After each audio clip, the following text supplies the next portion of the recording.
नमस्ते दोस्तों। तो इस वीडियो से हम शुरू करने जा रहे हैं इंट्रोडक्टरी माइक्रो इकोनॉमिक्स, जो कि क्लास 11th के आपके प्रिस्क्राइब सिलेबस में है। इससे पहले हम काफ़ी सारी क्लासेस स्टैटिस्टिक्स एंड इकोनॉमिक्स और इंट्रोडक्टरी बिजनेस स्टडीज़ की भी कर चुके हैं। इन्हीं की तरह ये बुक भी हम वीके ग्लोबल पब्लिकेशंस की पिक कर रहे हैं, जो श्री टी.आर. जैन और डॉक्टर वीके होरी द्वारा लिखी गई है। ये पूरी तरह से एनसीईआरटी बेस्ड है और आपके कई सारे सीबीएसई और यूपी बोर्ड के स्कूल्स में यूज़ की जाती है। जो वर्जन हमने पिक किया है वो 2020-21 का है। और जो हमारे चैप्टर्स हमारे सिलेबस में आने वाले हैं वो क्या क्या हैं, देखिए टोटल आपके 13 चैप्टर्स हैं। इसमें भी कुछ चैप्टर्स आपके ऐसे रहेंगे काफ़ी कम, जो पूरी तरीके से न्यूमेरिकल होंगे, और कुछ चैप्टर्स ऐसे रहेंगे जिनका 40% पोर्शन न्यूमेरिकल रहेगा। तो जैसा कि मैंने पिछली बार भी बताया कि जो आपका न्यूमेरिकल पोर्शन है वो अलग से रिकॉर्ड किया जाएगा, अलग से प्रेजेंट किया जाएगा। उसको अपलोड होने में काफ़ी समय लगेगा। फिलहाल थ्योरी पोर्शन आपका सारी बुक्स का 11th का और 12th का प्रायोरिटी पर रहेगा। एक शॉर्ट वीडियो में मैं पूरे शेड्यूल को एक्सप्लेन करूंगा कि कब क्या अपलोड होगा, किस मंथ में। ठीक है, वो शॉर्ट वीडियो शायद अभी अपलोड हो ही चुका है, आप उसे जाके देख सकते हैं।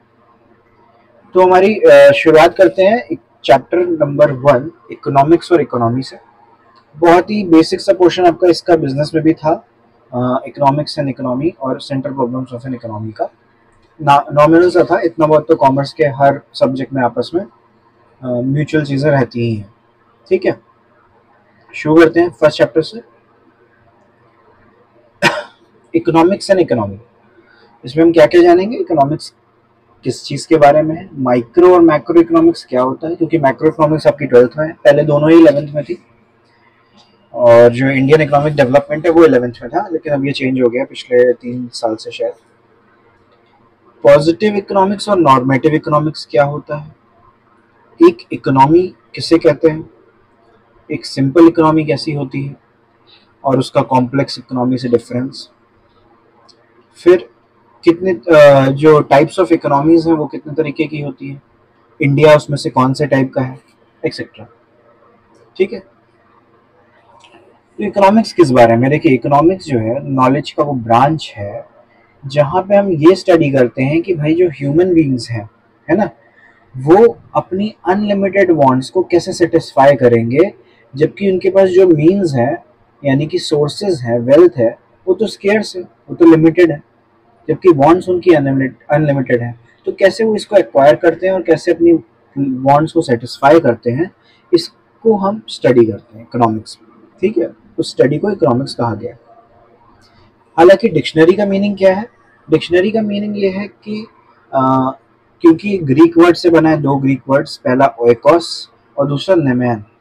इकोनॉमिक्स जो है ओएकोस और नेमैन से बना है, जहाँ ओएकोस का मतलब हाउस होल्ड है और नेमैन मतलब मैनेजमेंट है, यानी कि अपने हाउस होल्ड को मैनेज करना इकोनॉमिक्स कहलाता है। और एक्चुअली ऐसा है, बहुत स्मॉल लेवल पे आप देखो तो बस यही है, आप अपने घर में फाइनेंशियल जो भी मैनेजमेंट करते हो, एक्टिविटी बेस्ड जो भी मैनेजमेंट करते हो, वो सब क्या इकोनॉमिक्स है। बड़े स्केल पे कई सारे हाउस होल्ड मिलके जब एक इकोनॉमी बना देते हैं, बहुत ही सारे हाउस होल्ड मिलके, तो वो इकोनॉमिक्स मैक्रो इकोनॉमिक्स बन जाता है। आगे पढ़ेंगे मैक्रो माइक्रो। ठीक है, तो क्या है, मतलब स्टडी हम क्या कर रहे हैं, इसमें क्या ऐसा अकर हो रहा है जिसे स्टडी करना पड़ रहा है। तो देखिए पहली चीज ये कि ह्यूमन वांट्स अनलिमिटेड है, ठीक, लेकिन इन्हें सेटिस्फाई करने के लिए जो मीन्स हैं, जो रास्ते हैं, जो सोर्सेज हैं, वो बहुत स्केर्स हैं, लिमिटेड है ना। ऐसा है, देखिए आपके घर की एक फिक्स्ड फैमिली इनकम होगी अगर सब जॉब कर रहे हैं, बिजनेस भी कर रहे हैं तो एक रेंज ऑफ इनकम होगी कि बहुत अच्छा बिजनेस चला किसी मंथ तो इतनी ज़्यादा, और बहुत कम अच्छा नहीं गया, सीजन ऑफ था या समथिंग तो इतनी कम, एक रेंज होगी उसकी, लोअर लिमिट अपर लिमिट, उसी के बीच में हमेशा वेराई करती होगी, लेकिन लिमिटेड होगी, अनलिमिटेड नहीं होगी कि हम क्या ऐसा है कोई भी व्यक्ति में दुनिया में जो अमीर से अमीर है, क्या ऐसा पॉसिबल है कि उसके पास कभी ना खत्म होने वाला पैसा हो? नहीं। रिलेटिवली भले ही हो सकता है, कुछ दूसरे लोगों के मुकाबले जरूर हो सकता है कि भाई इनका पैसा जल्दी खत्म होता है, इनका तो ना जाने अनगिनत टाइम्स ज्यादा है, लेकिन खत्म हो सकता है। सॉरी, पॉसिबल है कि कभी ना कभी खत्म होगा। ऐसे ही ये तो होगी हाउस होल्ड की बात की, आपके जो वांट्स हैं उसके लिए सेटिस्फाई करने के लिए आपकी एक लिमिटेड इनकम है, उसी में से आपको अपनी जो वांट्स हैं उनको सेटिस्फाई करना है, इसको हम बोलते हैं वेल्थ।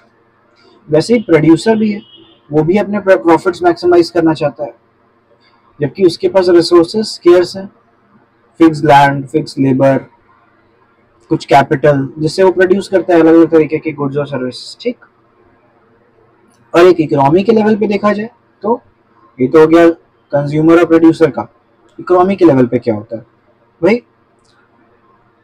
एक पूरी इकोनॉमी अपनी सारी रिसोर्सेस को कोशिश करती है कि मैक्सिमम सेटिस्फैक्शन और सोशल वेलफेयर में लगा पाए। ठीक है, यही तो एक इकोनॉमी का गोल होता है। इन सब चीजों के लिए हमें क्या करना पड़ता है, और ये ऑल्टरनेटिव यूजर्स भी होते हैं, भी ध्यान रखिएगा। आपके पास जो पैसे हैं उससे आप बहुत तरीके की चीजें खरीद सकते हो, क्या खरीदना है कितना खरीदना है ये आपको तय करना है, क्योंकि लिमिटेड है। तो जहाँ पे मीन्स स्केर्स हैं, वांट्स अनलिमिटेड हैं, लेकिन मीन्स हैव ऑल्टरनेटिव यूजर्स, ये भी एक बात है। अगर ये फिक्स होता कि भाई आपके पास 500 रुपये हर महीने आएंगे और आपको दाल खरीदने की जरूरत है, आप पूरे 500 की दाल खरीद लोगे, खत्म। लेकिन ऐसा होता कहाँ है, आपको दाल का भी मन है, चावल का भी मन है, आटा का भी मन है, आपको चीनी का भी मन है, और जो है क्या कहते हैं कि वही पैसे आपके सच में इन सब में खर्च भी हो सकते हैं। आप चाहो तो आटा लो, चाहे तो दाल लो, चाहे तो थोड़ा थोड़ा दोनों लो, जितना भी लिमिटेड पैसा है उस हिसाब से। तो प्रॉब्लम यहाँ से अराइज होती है कि स्केयर्स मीन्स एक चीज, अनलिमिटेड वांट्स दूसरी चीज, और ऑल्टरनेटिव यूजर्स तीसरी चीज। वही सेम पैसा, वही सेम रिसोर्सेस, प्रोड्यूसर का भी वही कैपिटल कई तरह से यूज हो सकता है, कई यूज करना पॉसिबल है उसका। ठीक है, तो इकोनॉमिक्स क्या है? Economics the science of human behaviour concerned with the allocation of scarce means in such a manner that consumers maximise their satisfaction, producers maximise their profit, and society can maximise its social welfare. ठीक है, समझ रहे हैं ना ये बात पूरी? चलिए आगे बढ़ते हैं। कोई भी एक भी शब्द, एक भी टॉपिक इकोनॉमिक्स का, बिजनेस का, अकाउंट्स का आपको अलग से जानना हो तो उस पर एक शॉर्ट वीडियो मैं बना के अपलोड कर दूंगा। बस मुझे चाहिए 2 या 3 कमेंट्स उस एक टॉपिक के लिए, या एक कमेंट और लोगों का लाइक उस कमेंट पे, जिससे कि पता चले कि हाँ भाई ये सच में एक जनरल प्रॉब्लम है, स्पेसिफिक नहीं है। ठीक है, scarcity and choice is the essence of economics, है ना। इकोनॉमिक्स का बेस क्या है, क्यों इकोनॉमिक्स की जरूरत है? वही जैसे मैंने अभी बताया था, वही सेम चीज कह रहे हैं ये कि आप मान लीजिए आप सबसे अमीर इंसान है अर्थ के, अभी भी आप जो चाहे वो मिल सकता है किसी भी समय आपको नहीं। तो इसीलिए कितनी भी रिसोर्सेज या मीन्स हो, वो स्केयर्स हैं वांट्स के रिलेशन में, लिमिटेड ही रहेंगे हमेशा। जो आपकी इच्छाएं हैं उन्हें पूरा नहीं कर लेगी, क्योंकि इच्छाएं कभी खत्म नहीं होती। तो इसीलिए इकोनॉमिक्स का यही एसेंस है कि आपको चूज करना पड़ेगा कि आपके पास जो मीन्स है उनसे आप क्या क्या पूरा करो। ठीक, अब इन्होंने इसको भी अलग से डिफाइन किया, स्केर्सिटी मतलब कि लिमिटेशन, कमी, चॉइस भाई ऑल्टरनेटिव्स अवेलेबल है तो आपको चूज करना पड़ता है कि आप, अभी मैंने आटा दाल चावल बोला तो आपको चूज करना है ना आपको कि कौन कौन सी आप चीज लोगे और कितनी कितनी लोगे। हो सकता है आप चारों ले पाओ, बट फिर आपको पांचवा भी तो मन होगा कुछ, क्योंकि लिमिटेड तो हमेशा है, स्केर्स तो हमेशा है आपके पैसे। तो ये बात होती है। ठीक है, आगे बढ़ते हैं। चॉइस भी इसीलिए मर्ज हो रही है कि रिसोर्सेज कम है लेकिन उनको कई तरह से यूज कर सकते हैं। अब बात आती है मैक्रो इकोनॉमिक्स और माइक्रो इकोनॉमिक्स की, क्या फ़र्क है इनमें? देखिए, माइक्रो इकोनॉमिक्स इंडिविजुअल यूनिट्स को स्टडी करता है, जैसे कि किसी का घर कैसे चलेगा, कोई एक फर्म कैसे चलेगी, कोई एक मार्केट या इंडस्ट्री कैसे चलेगी। मार्केट इंडस्ट्री थोड़ा ज़्यादा हो गया, है ना। तो ये माइक्रो इकोनॉमिक्स होती है। लेकिन जब हम बात करने लेते हैं एक इकोनॉमी की कि इस इकोनॉमी में क्या पॉपुलेशन है, क्या पर कैपिटा इनकम है, क्या इन्फ्लेशन है, क्या पॉवर्टी है, तो ये क्या आ जाता है, मैक्रो इकोनॉमिक्स में आ जाता है। ठीक है, क्या हो रहा है, सॉरी इसके लिए, इसको मैं 2 मिनट में सही करता हूँ बस अभी। हालांकि ये मेरा 15वां-20वां वीडियो है, मैं आपके वो फर्स्ट वीडियो की तरह कंप्लेन नहीं कर सकता आपसे कि भाई थोड़ा सा छोड़िएगा मुझे आ नहीं रहा है, लेकिन फिर भी बीच बीच में प्रॉब्लम्स आती रहती हैं, क्योंकि सीख ही रहे हैं हम सब। हाँ, आप भी सीख रहे हैं, मैं भी सीख रहा हूँ। माइक्रो इकोनॉमिक्स की बात करते हैं। तो जैसा कि हमने जाना कि माइक्रो वर्ड से आपको पता चलता है, मैक्रो वर्ड से आपको पता चलता है कि लार्ज और स्मॉल की बात हो रही है। तो वैसे ही यहाँ पे small item, small economic units जब हम लेते हैं, जैसे कि कोई हाउस होल्ड या कोई कंपनी है ना, कोई प्रोड्यूसर, कोई डिस्ट्रीब्यूटर, उसके बारे में उसकी इकोनॉमिक्स हम पढ़ रहे हैं, तो माइक्रो इकोनॉमिक्स है। और जब हम पूरे नेशन की बात करते हैं, national income, total employment, general price level, तो ये पूरी इकोनॉमी है, पूरा देश हो सकता है ना। तो इसीलिए तब हम बोलते हैं कि इसकी स्टडी क्या कहलाएगी, मैक्रो इकोनॉमिक्स। डिफरेंसेस आपको थोड़े तो खुद ही समझने पड़ेंगे, क्योंकि जब आप दोनों की डेफिनेशन जानोगे तो ही डिफरेंस जान पाओगे, और डिफरेंस समझोगे तो डेफिनेशन क्लियर होगी और ज़्यादा। क्या कि भाई जो अभी मैंने बताया आपको, individual firm, individual house hold, यहाँ पे इकोनॉमी पूरी पूरी। माइक्रो में जो है क्या होता है, थ्योरी ऑफ प्राइस हो गया। ठीक है, थ्योरी ऑफ प्राइस कहते भी हैं माइक्रो इकोनॉमिक्स को, क्योंकि मैक्रो इकोनॉमिक्स को थ्योरी ऑफ इनकम और एम्प्लॉयमेंट कहते हैं। ये हम लोग नहीं कहते हैं, ये कुछ पुराने इकोनॉमिस्ट ने अपनी बुकों में मेंशन किया है ये वर्ड। ठीक है, यहाँ पर बस ये देखना कि एक इंडिविजुअल फर्म है, वो अपना आउटपुट कितना करे, किस प्राइस पे सामान बेचे। यहाँ पे हम देखते हैं कि भाई एक जनरल प्राइस लेवल क्या होना चाहिए इकोनॉमी का, या क्या चल रहा है। माइक्रो इकोनॉमिक्स जब हम पढ़ते हैं तो हम ये मान के चलते हैं कि इस समय जब हम ये पढ़ रहे हैं तो मैक्रो इकोनॉमिक्स के वेरिएबल जो है, मतलब दूसरी वाली इकोनॉमिक्स के वेरिएबल कांस्टेंट है, कि अगर हम अपने प्राइस में चेंज करेंगे तो हमारी डिमांड बदलेगी। क्या पता इकोनॉमी में कुछ और चल रहा है, लेकिन हम ये मान के चल रहे हैं वहाँ सब स्टेबल, तभी हम इसमें से चीज़ें डिराइव कर पाते हैं, फैक्ट्स डिराइव कर पाते हैं।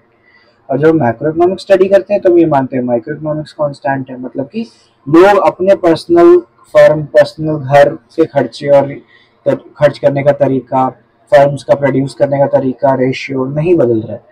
तभी हम डिसाइड कर पाते हैं कि अच्छा हमें अगर नेशनल इनकम बढ़ानी है तो हमें ये करना चाहिए। हो सकता है कि वो बहुत छोटे छोटे सारे माइक्रो इकोनॉमिक्स के फैक्टर्स जो है उनके डिसीजन को चेंज करें, उस वजह से हमारा ये जो तरीका हो वो काम ना करे, क्योंकि कहीं ना कहीं उसी समय पे चीज़ें किसी और फैक्टर की वजह से बदल रही है। लेकिन हमें मान के चलना होता है कि इस समय माइक्रो वेरिएबल्स कांस्टेंट हैं। ठीक, नहीं तो हम पढ़ ही नहीं पाएंगे किसी चीज़ को। मार्केट फोर्सेस पे का सिग्निफिकेंट रोल होता है यहाँ पे, है ना, कि उस आइटम, जिस आइटम की हम बात कर रहे हैं वो कितना महंगा हो रहा है, उसकी कितनी क्वांटिटी मार्केट में है। और यहाँ पे क्या होता है, गवर्नमेंट की पॉलिसी क्या चल रही है, fiscal policy, monetary policy, RBI क्या ला रहा है, इंटरेस्ट रेट, ये सब चीज़ें डिफाइन करती है मैक्रो इकोनॉमिक्स प्रॉब्लम को। आते हैं अपने तीसरे पार्ट पे, जो कि क्या है, पॉजिटिव और नॉर्मेटिव इकोनॉमिक्स। देखिए पॉजिटिव और नॉर्मेटिव कुछ ऐसी चीज़ें हैं, जैसे माइक्रो मैक्रो क्या है, मैंने आपको बताया कि पहले उसे थ्योरी ऑफ प्राइस किसी इकोनॉमिक्स के कारण कहा जाता था माइक्रो को। मैक्रो को थ्योरी ऑफ एम्प्लॉयमेंट और वो कहा जाता था, क्या कहते हैं, sorry, theory of income and employment कहा जाता था। तो तब वो चीज़ समझना थोड़ा मुश्किल था, लेकिन माइक्रो मैक्रो वर्ड के साथ समझना कितना आसान हो जाता है। वही पॉजिटिव इकोनॉमिक्स और नॉर्मेटिव इकोनॉमिक्स को आपको याद रखना पड़ेगा, क्योंकि ये नाम से आपको याद नहीं रह पाएगा, क्योंकि इसकी जो मीनिंग है बहुत ज़्यादा भिन्न है, डिफर कर रही है इनके जो नाम है उससे।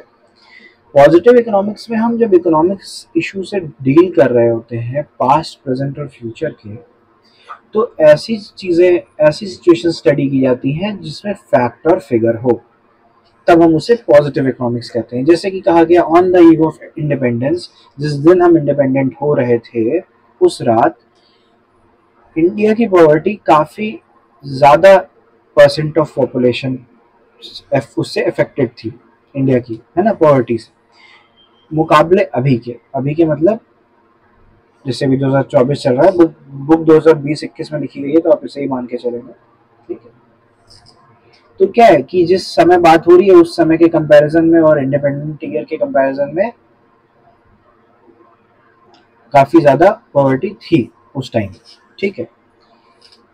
22% इंडिया की पॉपुलेशन एब्सोल्युटली पुअर है, मतलब बिलो पॉवर्टी लाइन है। देखिए अब यहाँ फैक्ट्स आ रहे हैं या फिगर्स आ रहे हैं, ठीक है। In population if population in India continues to grow at the existing rate, ध्यान रखिएगा जो भी रेट अभी चल रहा है, भले नाम नहीं दिया गया, नंबर नहीं दिया गया, लेकिन आपको यहाँ पे मालूम है नाउ का मतलब 2020-21, यहाँ पे आपको मालूम है ईव ऑफ इंडिपेंडेंस का मतलब 1947, तो कहीं ना कहीं फिगर्स हिडन है, बट है ना। सिमिलरली एग्जिस्टिंग रेट कोई तो होगा, वो फिक्स्ड होगा, है ना। तो जब ऐसा होता है कि भाई हाँ एग्जिस्टिंग रेट पे the percentage of population below poverty line will exceed 22% in year 2020, है ना। तो ये सब चीजें जब हम बात करते हैं पास्ट प्रेजेंट और फ्यूचर से रिलेट करके फैक्ट्स और फिगर्स को ध्यान में रखते हुए, तब ये पॉजिटिव इकोनॉमिक्स होती है। अभी भी आप नहीं समझ पा रहे होंगे, लेकिन नॉर्मेटिव इकोनॉमिक्स को समझने के बाद आप डिफरेंशिएट जब करोगे तब आपको क्लियर हो जाएगा। देखिए क्या है नॉर्मेटिव इकोनॉमिक्स। नॉर्मेटिव इकोनॉमिक्स जो है वो कहलाती है, पहले कैरेक्टरिस्टिक्स पे हम बाद में आएंगे, पॉजिटिव पहले इसकी डेफिनेशन जान लें कि यहाँ पे क्या होना चाहिए, what ought to be. Opinions किसी पर्टिकुलर पर्सन के, किसी इकोनॉमिस्ट के, कुछ ग्रुप ऑफ पीपल के ओपिनियंस हम जानते हैं, जो कि क्या है, ओपिनियंस क्या होते हैं, हमेशा डाउटफुल होते हैं, डिबेटेबल होते हैं, उन पर बहस की जा सकती है। फैक्ट्स और फिगर्स पे बहस नहीं की जा सकती। ऊपर देखिए आप, अगर किसी ने कहा कि 22% पॉपुलेशन इंडिया की एब्सोल्युटली पुअर है, तो ये है क्योंकि इंडिया की पॉपुलेशन फिक्स्ड है, पॉवर्टी लाइन फिक्स्ड है, 22% हमेशा किसी नंबर का सेम ही निकल के आएगा, डिबेट नहीं की जा सकती इस पर, ये कैलकुलेट किया गया होगा तब कहा जा रहा होगा, ठीक है। जबकि नॉर्मेटिव में क्या है, देखिए एग्जाम्पल देखेंगे तो और अच्छे समझ में आएगा। MG NREGA, Mahatma Gandhi national rural employment guarantee act will one day bring an end to the problem of unemployment in the country। अब आप ये कैसे डिफाइन करोगे, कोई फिगर है यहाँ पे, कोई फैक्ट है नहीं, ये ओपिनियन है। कोई व्यक्ति कह रहा है कि भाई ये योजना ऐसी है कि भाई एक न एक दिन एम्प्लॉयमेंट जरूर खत्म होगा। वो एक न एक दिन कौन सा दिन होगा, क्या फिक्स तरह से बताया जा सकता है? नहीं। क्या अनएम्प्लॉयमेंट 100% कहीं पे खत्म हो भी सकता है? कुछ कहा नहीं जा सकता। तो जहाँ पे ये कुछ कहा नहीं जा सकता, डिबेटेबल चीजें, फिक्सेशन ना होना, है ना, एक क्या कहते हैं उसको, परफेक्शन नहीं है, वो स्टेटमेंट्स आपके नॉर्मेटिव इकोनॉमिक्स होती है। उससे रिलेटेड स्टडी नॉर्मेटिव इकोनॉमिक्स कहलाती है। MNREGA uses tax payers money and should therefore be stopped. बताइए कोई बात है, टैक्स पेयर्स के पैसे पे कोई योजना चल रही है और इसीलिए इसे बंद कर देना चाहिए। क्या आप इस पे राजी हो पाओगे? सॉरी बताइए। हो जाओगे, बहुत सारे लोग हो सकता हो जाओ, लेकिन फिर भी कुछ तो नहीं होगे गारंटीज।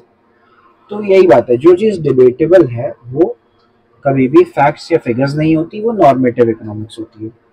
अब कैरेक्टरिस्टिक्स पे आते हैं, पहले पॉजिटिव के पे और फिर नॉर्मेटिव के पे।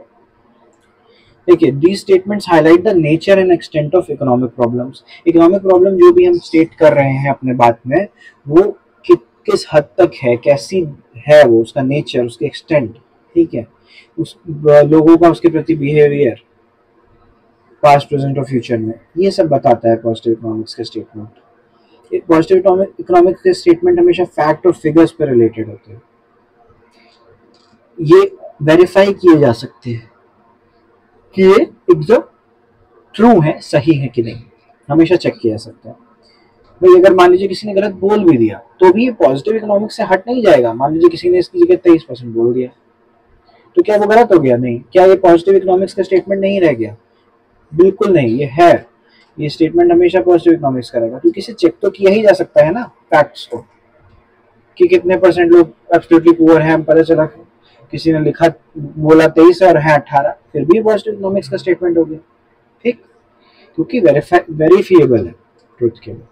These statements do not reflect any value, judgment और opinion of the economist। Economist का कोई अपना पर्सनल ओपिनियन कभी भी नहीं होता है, ना ही इसका जजमेंट की कोई वैल्यू होती है, ठीक।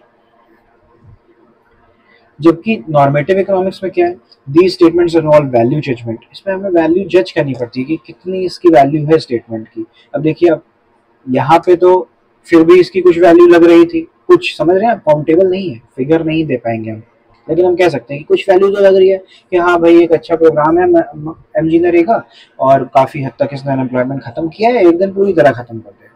लेकिन जब आप स्टेटमेंट को पढ़ते हो तो आप कहोगे कि अरे टैक्स पेयर मनी है तो स्टॉप कर दें, इसका क्या मतलब है? जो टैक्स पे कर रहा है उसको कहीं ना कहीं एक जो पॉजिटिव चीज मिली है, गवर्नमेंट का यही तो काम है कि उससे थोड़ा सा पॉजिटिव लेके कहीं ना कहीं गरीबों की या वो जो अंडर प्रिविलेज्ड है उनकी मदद कर देना, यही तो गवर्नमेंट का काम है। तो ऐसी योजना बंद क्यों कर देनी चाहिए भाई? तो इसीलिए इनकी एक जजमेंट हो सकता है, जज किया जा सकता है इन बातों को। These statements lead to controversies and debate, अक्सर क्या होता है ऐसा में बहस छिड़ जाती है, कंट्रोवर्सी हो जाती है कि भाई कोई कह रहा है गलत है, कोई कह रहा है सही है, कोई कह रहा है कहा ही क्यों आपने फ्रीडम ऑफ स्पीच छीनने को तैयार हो जाते हैं लोग। तो ऐसा नहीं होना चाहिए, लेकिन ऐसा होता है इन स्टेटमेंट्स के ऊपर। These statements indicate opinions and are therefore not verifiable but for truth, क्योंकि किसी की कही हुई बात है, किसी का ओपिनियन है, इसीलिए इसे चेक नहीं किया जा सकता। आप कैसे चेक कर लोगे भाई?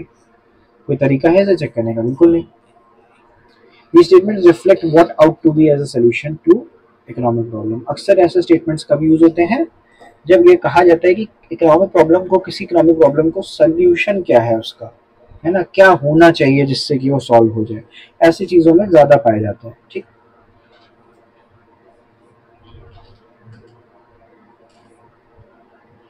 क्वेश्चन भी दिया हुआ है यहाँ पे कि भाई किसी व्हाट आउट टू बी हमेशा किसी एक इंडिविजुअल का ओपिनियन होगा कि क्या होना चाहिए, जरूरी नहीं है कि यही होना चाहिए, यही बेस्ट सोल्यूशन है ना, क्योंकि ह्यूमन एरर की स्कोप हमेशा रहती है। एक्सपर्ट इकोनॉमिस्ट भी बोल रहे हैं तो भी वो गलत बोल सकता है। मैं आपको पढ़ा रहा हूँ, मैं भी कई जगह गलत आपको पढ़ा सकता हूँ, हालांकि मेरी ये कोशिश हमेशा रहनी चाहिए कि मैं आपको एकदम बेस्ट और सही चीज़ पढ़ाऊँ, जिसके ऑफ कोर्स कुछ तरीके हैं, जैसे कि मैं एक बार पहले से रिवाइज कर लूँ, मुझे कहीं कोई कंफ्यूजन होगा उसे गूगल कर लूँ, मैं अपने किसी खुद के टीचर से पूछ लूँ कि हाँ सर ये आप मैंने आपसे पढ़ा है या आपको इसके बारे में ज़्यादा पता होगा मुझसे, मैं यहाँ कन्फ्यूज हूँ, आप मुझे बता दो, है कि नहीं? तो बेस्ट देने की कोशिश होनी चाहिए। Positive economics and normative economics के बीच में डिफरेंस यहीं से पता चलता है आपको। ठीक है, जो कि मैंने ऊपर आपको लगभग बता ही दिया है, फिर एक बार देख लेते हैं। लेकिन जहाँ जहाँ भी डिफरेंस टेबल आती है वहाँ मैं हमेशा बोलूँगा, आगे भी और पहले भी बोला है कि ये आपका एक होमवर्क होता है। ठीक है, दोबारा इसे अच्छे से स्टडी करना।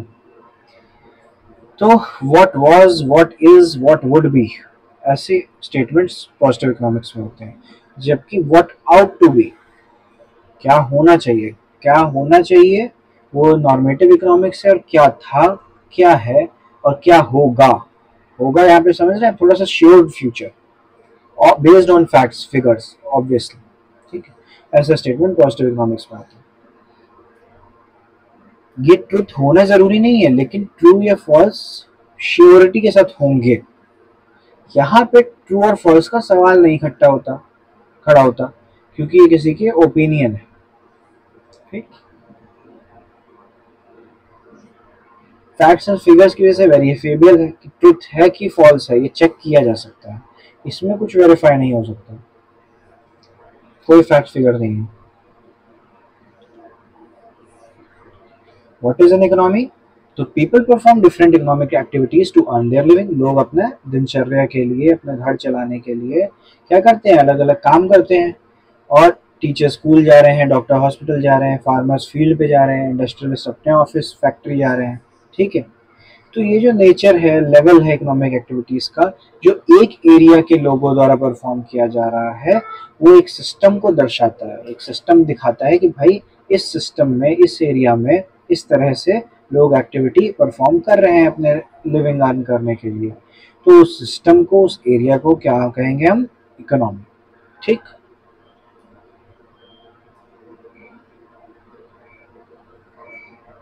economy is a system by which people of that area earn their living। ठीक, चलिए आगे बढ़ते हैं। Simple economy. अब भाई जब इकोनॉमी की बात हुई है तो उसके टाइप्स की भी बात होगी। सिंपल इकोनॉमी क्या है, नाम से ही पता चल रहा है, बहुत ही सिंपल है, सीधी सादी है, जहाँ पे डिग्री ऑफ इंटरडिपेंडेंस और एक्सचेंज प्रेजेंट तो हो, लेकिन मॉडरेट डिग्री में। कैसे डिपेंड होते हैं लोग एक दूसरे पे? भाई जैसे मैं टीचर हूँ, आप स्टूडेंट हैं, आप अपने स्कूल टीचर्स पे, ट्यूशन टीचर्स पे मेरा वीडियो देख रहे हैं तो मुझ पे डिपेंड है अपनी एजुकेशन के लिए। वहीं मैं और आप अपने घर के पास वाले बेकर के लिए, बेकर के ऊपर ब्रेड के लिए डिपेंडेंट है, टेलर के ऊपर अपने कपड़े सिलवाने के लिए डिपेंडेंट है, कोई मेड सर्वेंट है हमारे यहाँ तो डोमेस्टिक हेल्प के लिए डिपेंडेंट है कि हमारे घर में मदद होगी उससे। ये क्या है? ये सब इकोनॉमिक एक्टिविटीज है, म्यूचुअल इंटरडिपेंडेंस है एक दूसरे के ऊपर। जब तक ये लिमिटेड है, मॉडरेट डिग्री में है, तब तक वो इकोनॉमी क्या कहलाती है? Simple economy. मतलब कुछ काम आप खुद से भी करते हो और कुछ काम आप दूसरों पे भी डिपेंड हो जाते हो कुछ काम के लिए। हालांकि किसी एक पर्सन पे ही 100% डिपेंड नहीं होते हो, आपके पास ऑप्शंस मौजूद रहते हैं, है कि नहीं? अभी आप यूट्यूब में ये चैनल बंद करो, कोई दूसरा चैनल खोल दो, तो क्या है? आपके पास ऑप्शन है। आप अपना स्कूल छोड़ो, मतलब भले ही थोड़ा सा वो रहता है प्रॉब्लम सेशन के बीच में छोड़ने का, लेकिन सेशन एंड पे तो आराम से छोड़ सकते हो और दूसरे स्कूल में आप चले गए। ठीक। आप जो है किसी टेलर से कपड़े सिलवाते थे, वो थोड़ा सा अनप्रोफेशनल होने लग गया, या उसकी एज होने लग गई, उसकी स्किल जाने लग गई किसी भी कारण से, मान लीजिए वो थोड़ा थोड़ा उसकी आई साइट वीक हो रही है, ठीक, तो आपने टेलर बदल दिया, भाई आपने कहा हम इनसे नहीं सिलवा पाएंगे कपड़े अपने। तो क्या है? ऑप्शंस है, पर फिर भी आप थोड़ा बहुत डिपेंडेंट हो। लेकिन कुछ काम अपने घर के, जैसे कि अपने लिए आपने मैगी बना ली, कॉफ़ी बना ली, है ना, खाना भी अभी भी मतलब 90% हाउस होल्ड में घर में ही कोई बनाता है, मम्मियाँ बनाती है ना। तो कुछ कामों के लिए आप डिपेंडेंट नहीं भी हो। ऐसी मॉडरेट डिग्री ऑफ इंटरडिपेंडेंस किसमें होती है? सिंपल इकोनॉमी में होती है। ठीक। इसके बाद कॉम्प्लेक्स इकोनॉमी क्या है? कॉन्ट्रास्ट है बहुत simple economy contrast complex economy में क्या है कि कॉन्ट्रास्ट इकोनॉमी में level, income level, interdependence, exchange की डिग्री, ये सब बहुत ज़्यादा हाई होता है। लोगों की वांट्स बहुत तरीके की होती हैं, बहुत ज़्यादा होती हैं। ऐसी इकोनॉमी को हम कॉम्प्लेक्स इकोनॉमी कहते हैं। कहीं ना कहीं हमारे देश में ऐसी छोटी कॉम्प्लेक्स इकोनॉमीज चल रही हैं। मैंने आपसे पिछले वीडियो में बात की थी बैंगलोर, हैदराबाद, नोएडा, मुंबई की कुछ पर्टिकुलर छोटे एरियाज के बारे में, जहाँ पे सारी आईटी हब्स बने हुए हैं। ऐसी जगहों पे लोग एक दूसरे के ऊपर कुछ ज़्यादा ही डिपेंडेंट है, वहाँ पे लोग सिंगल रह रहे हैं जाके जॉब करने के लिए। तो क्या होता है, कई लोगों को, मैक्सिमम लोगों को खाना बनाना नहीं आता है, ना ही उनके पास टाइम है कि वो सीख के बनाएं। तो क्या होता है, उन्हें मेड लगानी ही लगानी है। उनके पास सामान लेने जाने का टाइम नहीं है, उनके वर्किंग आवर्स 12 से 18 घंटे तक होते हैं। तो वो मेड लगा रहे हैं, सामान ब्लिंकिट से मंगा रहे हैं फॉर एग्जांपल, है ना। अक्सर खाना बनवा ही नहीं रहे हैं, बाहर खाने चले जा रहे हैं या रेस्टोरेंट से ऑर्डर कर रहे हैं, खाने जाने का भी टाइम नहीं है उनके पास। ठीक। सभी के पास लगभग एसीज हैं, automatic, fully automatic washing machines हैं, ताकि वो आयरन के लिए भी वो बाहर दे देते हैं कपड़े तुरंत। तो इस तरीके की चीज़ें लोग कर रहे हैं, बहुत ज़्यादा हाईली इंटरडिपेंडेंट है। मतलब वो लोग ना हो तो ये वहाँ पे सर्वाइव ही ना कर पाए।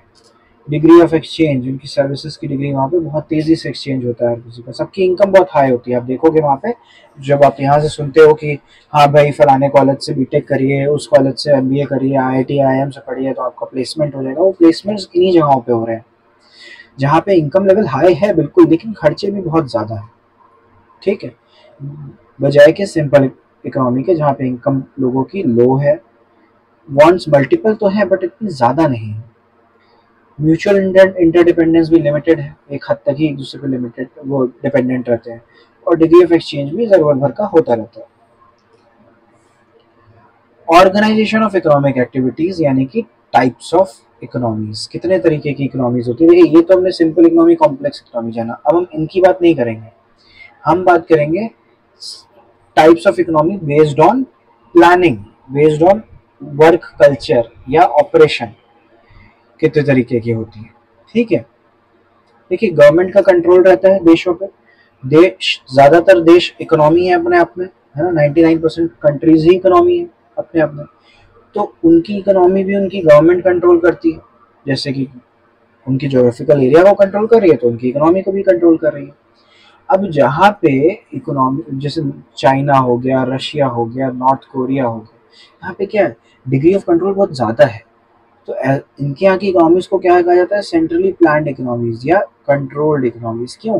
क्योंकि जैसा वो चाहते हैं, जो लीडर्स हैं, जो गवर्नमेंट रन कर रही है, वैसा ही होता है। वो चाहते हैं महंगाई बढ़े तो ही बढ़ती है, वरना नहीं बढ़ती। वो चाहते हैं महंगाई घटे, वो चाहते हैं एम्प्लॉयमेंट बढ़े, वो चाहते हैं एम्प्लॉयमेंट घटे, सब उनके हिसाब से चलता है। क्यों? क्योंकि 100% कंट्रोल्ड इकोनॉमी है।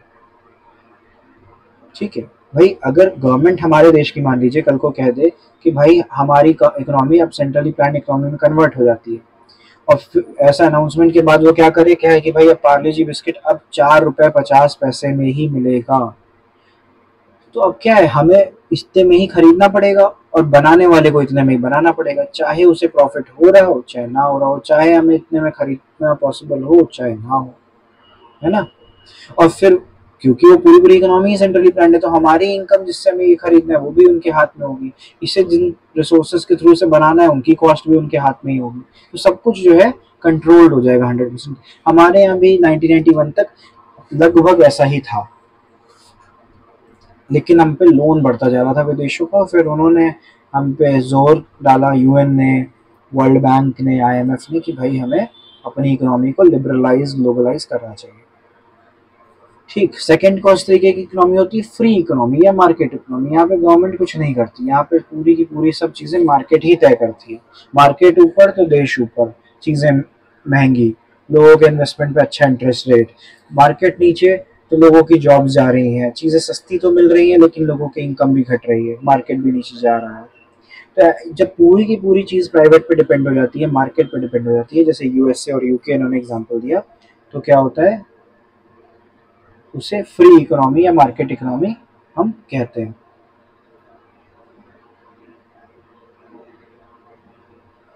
इसके बाद आती है इनका मिक्सचर। गवर्नमेंट का भी कंट्रोल है लेकिन बहुत कुछ मार्केट के हाथ में भी है। यहाँ पे गवर्नमेंट का मॉडरेट कंट्रोल रहता है, ना ही बहुत ज़्यादा और ना ही बिल्कुल कम।